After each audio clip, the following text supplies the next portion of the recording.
सासू माँ, कभी मेरे बारे में सोचा आपने? मानसी का सिर दर्द के मारे फटा जा रहा था। समझ में नहीं आ रहा था क्या करे। झूठे पड़े बर्तन उसको मुंह चिढ़ा रहे थे। अभी अभी वह अपनी ननद पूजा के साथ बाजार से लौटकर आई थी और पूजा उसको जबरदस्ती बाजार ले गई थी अपने साथ।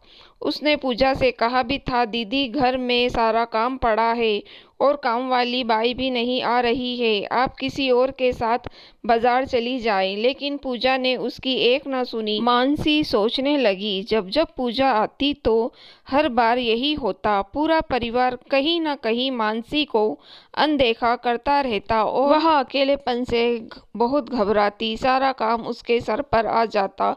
पूजा का फोन आया कि मम्मी मैं कुछ दिन के लिए मायके आ रही हूँ। पूजा दीदी का फोन आते ही वह घबराने लगती कि अब तो पूजा दीदी आने वाली है और फिर वही प्रताड़ना झेलनी पड़ेगी।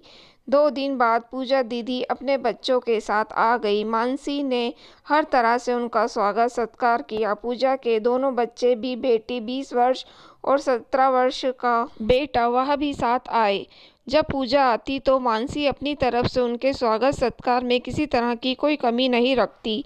फिर भी तरह तरह के व्यंजन की फरमाइश पूजा और उसकी सासू माँ राधा किया करती और मानसी भी दौड़ दौड़ कर खुशी से सारी चीज़ें बनाती। लेकिन सबको खराब तब लगता जब पूरा परिवार एक साथ बैठ जाता और मानसी अकेले ही सारा काम निपटाती रहती। जब उसके खाने का समय आता तब तक तो सारा सामान समाप्त हो चुका होता या थोड़ा बहुत बचता। मानसी कभी तो अपना मन मार लेती या कभी और कुछ अपने लिए बना लेती। चलो यहाँ तक तो सब ठीक है, लेकिन दिन भर पूजा और मानसी की सासू माँ राधा कमरे में बैठी बैठी चुपचाप पता नहीं क्या क्या बातें करती रहती। अभी मानसी को अपनी चर्चा में शामिल नहीं करती, जैसे लगता कि वह मानसी के बारे में ही बातें कर रही हो। पूजा कभी नहीं मानसी से कहती कि आओ तुम भी हमारे साथ में बैठकर कुछ खा लो या आओ तुम भी हम लोगों के साथ बैठकर बातें करो। हमेशा उसको उत्तेजित ही किया जाता। यहाँ तक उसके पति रमेश भी अपनी बहन की खातिरदारी में मानसी को तरह तरह के व्यंजन बनाने के लिए बोलते रहते। पूजा के दोनों बच्चे भी अपनी माँ के नक्शे कदम पर चलते हुए वैसा ही व्यवहार करते। जैसा ही मानसी थोड़े देर आराम करने के लिए बैठती वैसे ही आकर बोलते, मामी हमको यह चाहिए, यह दे दीजिए। मानसी कहती कि जाओ अपने आप जाकर यह सामान ले लो। लेकिन तभी राधा बोल पड़ती, 4 दिन को बच्चे आए हैं तो उनका क्या इतना भी नहीं कर सकती हो। मानसी को जबरदस्ती मन मारकर उठना ही पड़ता। कभी राधा यह नहीं सोचती कि इनके आने से मानसी का काम इतना बढ़ जाता है तो उसकी कुछ सहायता ही करवा दे। या पूजा भी कभी नहीं यह सोचना चाहती कि थोड़ी सी मानसी की मदद करवा दे। पूजा की अपनी ननद से तो बिल्कुल नहीं बनती और ना ही उसे बुलाती, लेकिन अपने मायके में आकर पूजा मानसी पर बहुत ज़्यादा हुक्म चलाती।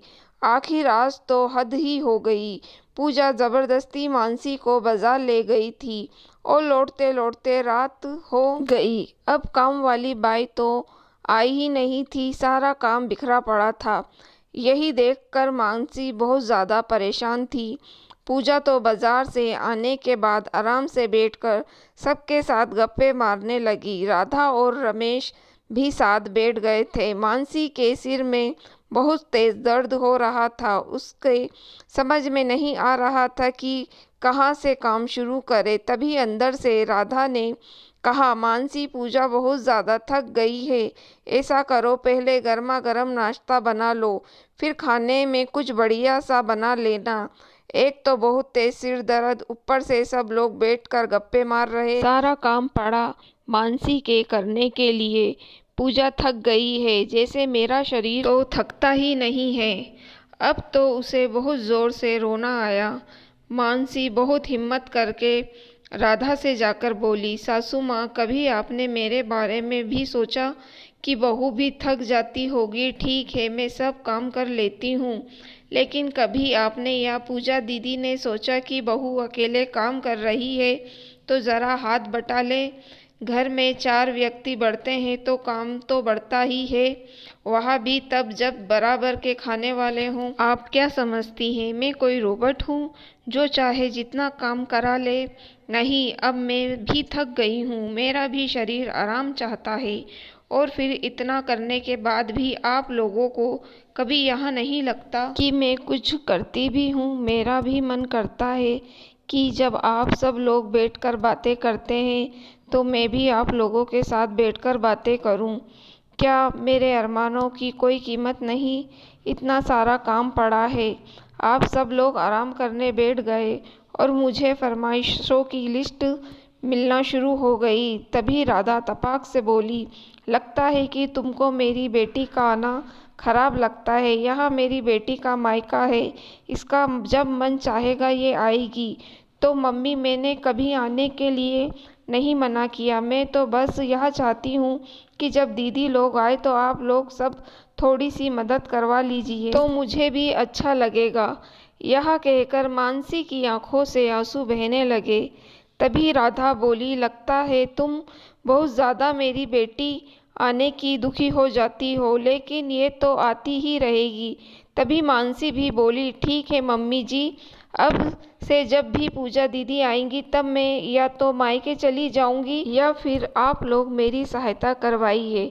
बहुत समझौता कर लिया मैंने अपने आपके अस्तित्व से, अब और बिल्कुल भी समझौता नहीं करूंगी, चाहे कुछ भी हो जाए।